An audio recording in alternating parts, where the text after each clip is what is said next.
না না না না, আমি পুড়ে মরতে চাই না, আমি বাঁচতে চাই। ওনার স্মৃতি বুকে নিয়ে ওনার বিধবা হয়ে আপনাদের ঘরের এক কোণায় পড়ে থাকতে চাই আমি। দয়া করে এইটুকু আমায় দিন, এভাবে কুকুরের মতো আমায় ওই জ্বলন্ত চিতায় ফেলে দেবেন না। আমি আমি আমি সত্যি হতে চাই না, আমাকে মেরে ফেলবেন না, আমি বাঁচতে চাই, আমি বাঁচতে চাই। সতীদাহ প্রথা আমাদের বাংলা তথা গোটা ভারতবর্ষের কাছে এক অতি জঘন্যতম প্রথা। পৌরাণিক উপাখ্যানের আড়ালে এ ছিল এক পরিকল্পিত খুনের তথা সমাজের পুরুষতন্ত্রের প্রতিপত্তির এক কালো দিক। বঙ্গভূমিতে যখন ভারত পথিক রাজা রামমোহন রায় নবজাগরণের জোয়ার এনেছিলেন, তখন সেই জোয়ারের ধাক্কায় এই প্রথা সমাজ থেকে অবলুপ্ত হয়েছিল। কিন্তু যেমন দিনের বিপরীতে রাতের অন্ধকার থাকে, ঠিক তেমনি নবজাগরণের জোয়ার যেই যেই স্থানে এসেছিল, ঠিক সেই সেই স্থানে এই মর্মান্তিক কুপ্রথার অবলুপ্তি ঘটেছিল।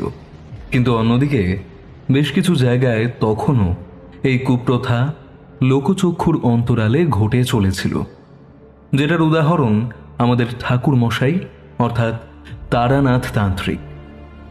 ওনার জীবনের ঠিক মাঝামাঝি সময়ে উনি এই কুপ্রথার সাক্ষী হয়েছিলেন। সেই কাহিনী উনি আমাদের ওনার বাড়ির সান্ধ্যকালীন গল্পের আসরে শুনিয়েছিলেন। ঠাকুরমশাইয়ের এই কাহিনী যেমন ছিল ভয়ঙ্কর, ঠিক তেমনই ছিল অত্যন্ত করুণ। ঠাকুরমশাই এই সতীদাহ প্রথার জঘন্যতম রূপ সেই সময়ে প্রত্যক্ষ করেছিলেন। সময়টা শ্রাবণ মাসের এক বর্ষণমুখর সন্ধ্যা।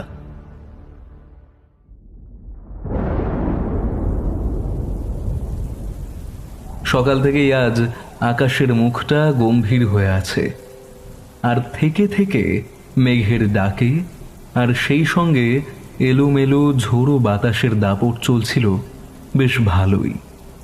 সেদিন আবহাওয়া ভালো না থাকায় দপ্তরে যায়নি, তাই সারাদিনটা নিজের ঘরে জানালাটার পাশে বসে বাইরে বৃষ্টি ভেজা কলকাতার পথঘাট দেখছিলাম। দুপুরে গিন্নি খিচুড়ি আর ইলিশ মাছ ভাজা বানিয়েছিল, আর সেটাকে জমিয়ে খেয়ে নিজের ঘরের বিছানায় গিয়ে শুয়ে রইলাম। এইভাবে শুয়ে থাকতে থাকতে কখন যে দুই চোখের পাতা এক হয়ে এলো জানি না, আর আমি ঘুমিয়ে পড়লাম। আমার ঘুম যখন ভাঙল, তখন আমি উঠে দেখি আমার ঘরে চেয়ারটার উপর এসে বসে